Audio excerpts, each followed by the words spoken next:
Почитувани гледачи, добар ден и добродојавте во новото издание на емисијата Супер Звезда. Како што веќе сите го препознавте, веднаш каде мене се наоѓа Кристијан Гавровски, мојот денешен гостин. Кристијан, добре дојде.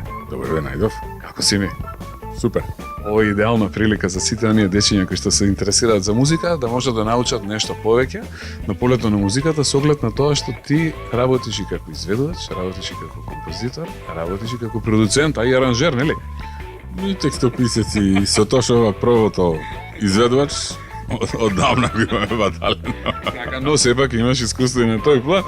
Затоа, почитувани гледачи, останете со нас. Ова се надевам дека ќе биде една интересна и убава емисија во која што, како што реков, не само дечињата, туку и оние повозрастните ќе може да научат нешто повеќе за тоа како се станува изведувач, како се станува композитор и колку е убаво да се работи сета оваа работа. Бидете со нас, се враќаме со Кристијан во разговор за неколку минути. Бидете тука.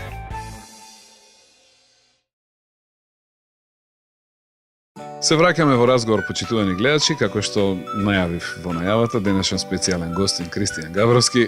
Кристијан, ајде уште еднашка здрава жива и добре ни дојде во Супер Звезда. Кажи ми како си? Охо, добре. Фативме среде многу обврски? Па добро, стандардно, не е нешто преку глава, таман колку што треба, за годините да ми одговара. Така, во овој циклус на емисии на Супер Звезда посетуваме време и внимание на професиите, се трудиме да ги едуцираме дечињата, да можат во иднина да си одберат токму онаа професија која што најмногу им одговара.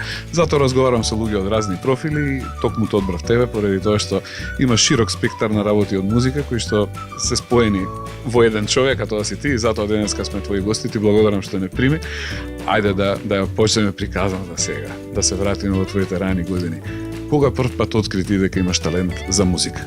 Па добро, од мал, како сите мали што се талентирани по слави, по имиња во Пелево, смоделе ме тераа да пеам Сарди Сале Лешочки од манастир и така. После знам дека имав една неславна епизода за Златно славење, не знам колку имав 8 години, не поминав на аудиција. Не се разочарав премногу. Калиопија примија тогаш. И тогаш почнав музичко да одам, виолина, основно музичко училиште. Иако не бев нешто воодушевен од сето тоа. Значи, јас никогаш не сакав да свирам. Сакав да од мал сакав да правам музика, а не да, значи да создавам, а не да бидам свирач. И никогаш не се посветив и понатаму кога веќе научив и гитара да свирам и кога свирев во групи, не ме интересираше да бидам инструменталист за разлика од другите што беа со мене во групата што сакаат да бидат добри клавиатури на тапани на гитара. Јас сега зедов најлесниот бил бас гитарата. Сметав дека нема тука нешто многу што да се свири. Ретко кој знае дека си почнал вака од виолина, и мојот татко исто почнал од виолина. Како понатаму течеше патот? Кои се инструменти научи да ги свириш? Па добро, жичаните ги научив после сам, гитара и тие други. Долина имав, си подсвирав, мислам, сето по дефолт си одеа тие работи. Клавиатури, кога наставникот по виолина ќе излезеш, јас одма седнував на клавир, сам пробував, така да самок сум за клавир. Не сум некој свирач, ама мене колку што ми треба, таман ми е. Дали некој во твојата фамилија го има овој талент на полето на музиката, па ти го наследи или прв си во низата на твоите предци кои што ја вака го покажа овој талент? Па татко ми беше типичен дулстер за музика. А мајка ми има талент. Има убаво пее и свирала како мала нешто, како мандолина, нешто таков некој инструмент, не знам. Значи најверојатно од неја сум го наследил, да речам, овој талент. Само што кај мене ти испива малку повеќе. Така како мало. Што си мислеше дека еден ден ќе станеш кога ќе порастеш? Секогаш сакав група да имам, значи буквално и првата група во главата што имав се викаше Плаво дугме. Многу оригинално. Не биде бело. Да, не, па бело имаше, па се амато плаво. Не знам, ти викам 7-8 години тогаш. Видиш се роди таа, значи ти од секогаш едноставно професијава со која што денеска се бавиш, претпоставувам те одбрала тебе уште пред да се родиш. Па најверојатно, иако образованието ми беше во сосема друг правец. Завршив средно информатика, значи за програмирање и софтвери и тие работи. После продолжив на машински, дипломирав, фактички сум дипломиран машински инженер, ама никогаш тоа не сум го работил. Пред завршувањето кога бев абсолвент се случи Ристо Момбата и Кучешка тенија и после продолжив во тој правец, во меѓувреме направив пауза со пеењето, па го завршив факултетот да не биде дека не сум завршил и си продолжив после така. Барав неколку години, лутав шо како, на крај сме најдов патот. Кога беа твоите први сериозни почетоци, дали беше тоа со Ристо Момбата и Кучешка тенија или имаше нешто и претходно? Па, првите почетоци со група во прва година средно, прво со постари дечки да свирам, јас без гитара како замена и тоа беа моите први искуства. Во рок група, нормално тоа беа. Свиреше, па потоа направивме друга група со други моја генерација имавме. Па на крај јас сакав група во која што ќе свириме исклучиво наша музика, значи не на други групи. Тоа беше третата група, Нова гарда, која на крај стана гарда и тогаш тие беа сериозни почетоци, тоа беше од 88 година. Правевме наша музика, фактички мои композиции заедно со групата. Спремавме, свиревме на рок-фестови, бевме многу јаки. Во тоа време јас имав долга коса, така довде. Во тие години нешто слично имав таква фризура и јас. Да, сам сето со годините си иди, долга коса, алтернативен рок свиревме и сето тоа беше до 92 година кога се појавила Стовица и така. Супер, сега вака, ќе ги интересира нашите дечиња кои што не гледаат. Многумина сакаат да се бават со музика, сакаат и тие еден ден да имаат група. Ајде да кажеме, како се прави група? Можеш ли да објасниш? Па, може да, за да се случи нешто големо, треба Валентино со мене во групата што беше Лауцовски и викаше после години, значи од кога помина после сето тоа, вика, знаеш вика зашто успеавме, зашто ти бевме гладни. Не гладни за како гладни за храна, него гладни за успех, многу бевме ентузијасти максимално и една од работите е таа. Значи треба да се најдат луѓе кои што подеднакво мислат, кои сакаат и веруваат во нештото што го прават. Има многу дружења без калкулации да се разбереме. Значи јас сум гостител, значи првиот успех што го постигнавме со групата беше без никакви калкулации. Тука немаше никакви математики, сега ние да направиме вака за да излези ова вака. Не, сето беше спонтанно. После кога веќе станавме екстра популарни, почнавме математики да правиме и кога почне математиките веќе почна бродот да оди надолу. Значи во никој случај не им препорачувам на никој што прави музика да или било што друго да не прави математика. Мора само од срце да види, математиката сама ќе си биде. Многу ова го кажа да си ми жив и здрав. Јас ти благодарам, ова нека биде еден вака вовед во нашиот денешен разговор. Предлагам сега да направиме една кратка пауза, мислам дека е убав момент да одмориме ние, да одморат и нашите гледачи. Се враќаме во програма Почитувани гледачи со мојот денешен гостин Кристијан Габровски за неколку минути. Бидете тука. Се враќаме во програма Почитувани гледачи со мојот денешен гостин Кристијан Габровски. Дознавме малку повеќе за твоето детство, за твоите рани почетоци. Дознавме како се направи таа прва група, па и тие што следеа понатаму. Но еве сакам сега да те прашам, кога прв пат почна ти да ги пишуваш твоите песни? Како откри дека имаш талент за компонирање? Прв пат песна направив кога имав 8 години. Најглупа на светот беше, но не е битно. Таа беше прва песна да направив. Дете на 8 години како да направив. После кога почнав да свирам гитара на 13 години, кога научив, одмah после тоа почнав да создавам мелодии, така да ги фаќам хармониите, да пробам вака, пробам така и фактички тие се првите почетоци. На тие 14 години имав едно 10-тина песни направено, кои што се уште нешто низ глава ми се мотаат, како и не беа да ти кажам право лоши за тоа незнаење што имаме без искуство. Имаше ли поддршка од твоите родители или ти вика бе, бата ли тоа музиката, иди фати се книга и учи? Па немав проблем затоа што со учењето јас немав проблем никаков и не остава што сакам да правам за музиката. Е сега кога почнав сериозна работа, значи кога се деси, јас бев при крај на факултет, почнав премногу често Скопје да одам, тука да идам да вртам, да не знам што и чекај почна татко ми вика чекај смири се, земи факултетот, заврши го, што е ова, музика не бива. Знам дека тогаш мајка ми застана рече чекај остави го детето, што сега јас реков дечки 6 месеци оставете ме, имам фора. Ако направам нешто, направам, ако не се враќам во Прилеп и си терам инженерство. И ме оставија тука тие 6 месеци, 10 што се деси. И си го Беа пресудни, значи, во твојот живот. продолжив по пат. Ти продолжи по патот. Дали некогаш зажали за тоа што го направи? Што не продолжи, например, со оној другиот дел, со машинското инженерство кој што го заврши на факултет? Во ниеден момент не зажалив и знаеш, сум размислувал вака што би било кога би било. Гледајќи од сега сегашна гледна точка, мислам дека исто така би бил добар инженер. Бидејќи сум човек кој ќе се зафати со некоја работа, максимално посветено ја вравам без разлика што е и одговорно. Така да мислам дека и во таа работа кога би се зафатил би бил максимално одговорен и би бил иновативен, може да би влегол во некои води за правење и сигурно би навлегол сам да водам некој бизнес.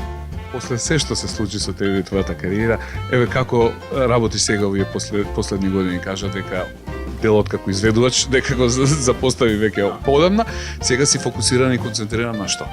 Па 2000-та беше 2001 кога престанав да со пеење, со така. Но ствари претходно беше, ама во меѓувреме уште снимив неколку песни и се уште лутав самиот. Не знаев што точно. Значи, од една страна ме влечеше тоа, од друга страна ова. Уште бев на две. 2001 дефинитивно решив нема повеќе со пеење и таман како решив се деси тоа да бидам повикан Стојан Трицки на Маков да го водам како уметнички директор и тогаш падна одлуката дека ќе си направам своја работилница, своје студио кај што ќе почнам да создавам и претходно создавав песни, ама нема студио, нема таква работа и да имам своје катче кај што ќе можам, значи не ова некој студио. Што си е повеќе, јас си го викам работилница. 15 на години, ако не и повеќе, веќе ти си имаш своје студио. Пак ќе кажам, не е ова студио од онај тип што луѓето мислат студио, него си е така, едно работно место, тргнато од дома, место да имам некоја соба дома. Така, настрана се имам, кај што можам нараат, сепак ова бара мир и тишина кога се работи, не може во бункер да се прават песни. Сега никаде ти не си на плата, си работиш сам, со себе. Едноставно си живееш од продавање на твоите песни, на твојата музика, од пишување текстови, од пишување песни, од авторски права, од сето она што... Значи, во последниве години тоа тргна малце подобро и јас се посветив максимално на тоа создавање и од авторските права и можам да кажам, тие што работат интензивно и добро, можам да живеат. Убаво е ова да го слушнат и родителите и нивните дечиња, значи да знаат дали од создавање музика и отворење може убаво да се живее, може би нема милиони, но не милиони нема, ама за еден убав, пристоен живот, кај што можеш да си создадиш услови да не се усклучаваш за некои работи што се нормални во денешно време и кажи ми, уживаш ли во твојата работа? па да ти кажам право секојдневно уживам. 90% од она кога разговарам со тебе по телефон, бидејќи се слушаме и настрана од ова правење емисии, јас те наоѓам тебе во студиото, колку часа поминуваш овде дневно? Па да ти кажам, во последно време си земам повеќе слобода да не сум тука. Значи да одмарам вајде искуството ми донесе до тоа побрзо некои работи да ги правам. Иначе порано знаев да заглавам по 3-14 сати минимум. Сега си имам стандардно од кај 9 идам до кај 3, па после ако има потреба попладне уште 2-3 сати и така. Нема работно време, сепак овде има само обврска, треба да се заврши. Кај мене нема ни работно време, ни работен ден, ни празник, ни делник, ништо. Значи само кога има работа, кога нема работа, се шета со деца, со фамилија и така. Јас ти благодарам и за овој дел од овој прекрасен разговор кој имам можност да го водам со тебе. Се надевам дека нашите дечиња, нивните родители имаат корисни информации кои се надевам дека ќе им помогнат при избор на својата идна професија. Ќе се вратиме повторно во разговор. Јас и ти имаме уште многу за што би сакал да разговараме. Следно што ќе те прашам се наградите. Но, почитувани гледачи, ќе направиме една куса пауза. По разговор со Кристијан Гавровски се враќаме за неколку минути. Бидете тука.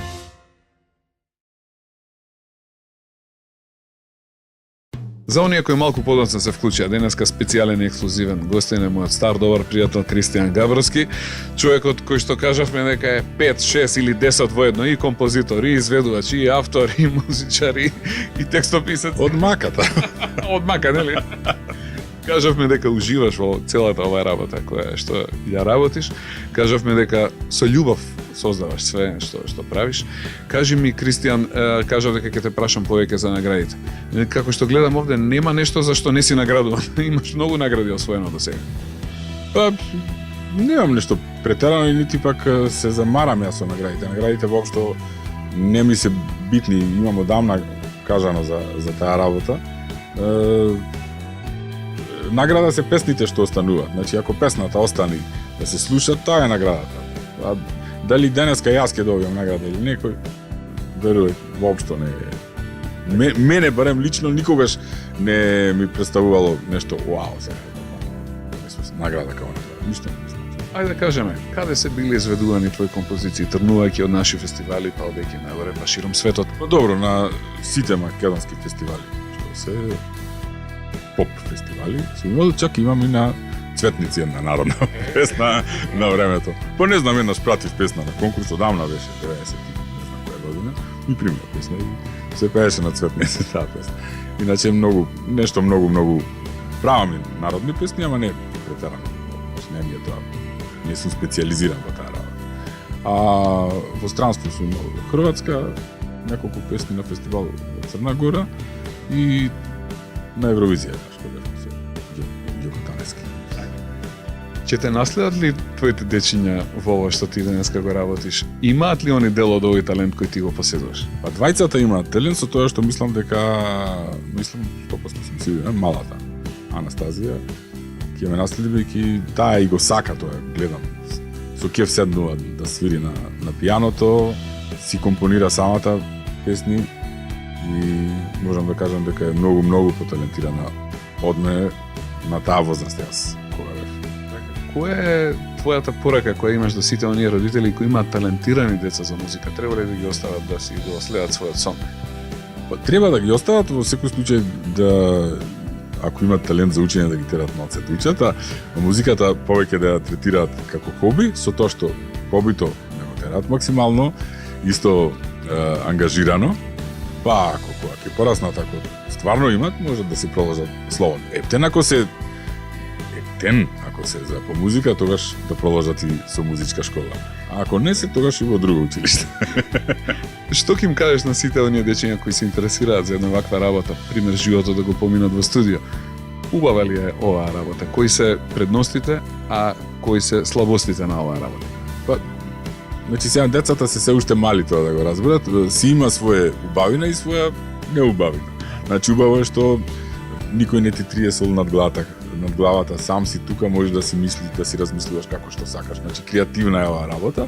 И сега е понеубавото е што си во основа цело време мање више сам во ова кога работиш. Нема многу луѓе, не е како во други работи кај што работат многу луѓе. Сега кој како ќе му панди парето кога ќе порасне. Битно е дека ти сето ова си го работиш со уживање, така? Да, апсолутно. Мислам, убаво јас имам неколку соработници со кои што работам, за некои работи и одлично функционираме и многу е, да кажам, мене ми е тешко да најдам такви луѓе што се на моја бранова должина и ама ги има, кои што се исто посветени во работата максимално и кои го сакаат тоа што го работат.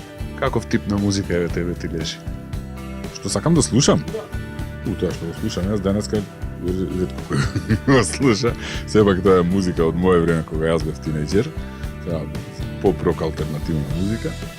Враќа во убавите денови од младост. Јас немам време да ја слушам, понекогаш кога и така ќе испадне некој момент, знам да ја послушам таа музика и тоа е пола сат и така.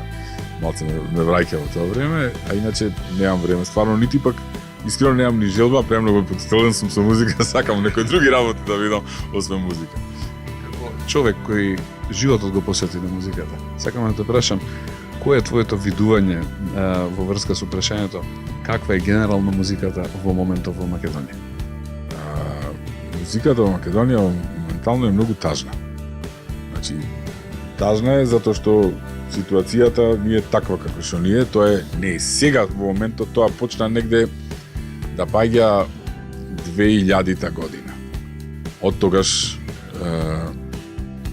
во надолна линија. Иако некој смета дека не е така, јас можам тоа да направам на добра рација и ќе видиме дека почна негде 2000-та година сето тоа по полека надолу доди, што последниве неколку години кулминира, нема весели песни. Јас се надевам дека токму овие генерации ќе променат сликата во македонската музика. Овие деца очекувам, значи тие би требало следниве 7-8 години да дојдат тука и да почнат да дават нешто себе. Јас се надевам, гледам, ти викам, Анастазија ќерка ми која има добар талент, сега како се не знам, јас сум тука да ја помогнам ако сака. Ама сигурно има еден куп други деца такви кои што ќе си дојдат. Тие што им е вистинското време и вистинскиот момент ќе се појават. За крај, која е твојата порака за сите млади кои што не гледаат во моментов, а и нивните родители? Стално да бидат одговорни, тоа го научив. Ако се стално одговорни, ќе немаат проблемите, многу полесно ќе ги решаваат во животот и многу полесно ќе донесуваат одлуки за било што и ќе немаат проблеми до толку, односно со самото. Не дека ќе немаат проблеми, лесно ќе ги пребродуваат проблемите. Одговорност пред се. Само одговорност, ништо друго. Уште од мали да си учат, ако се научат на таа одговорност, што има одговорност, после кога ќе бидат големи, тоа е тоа.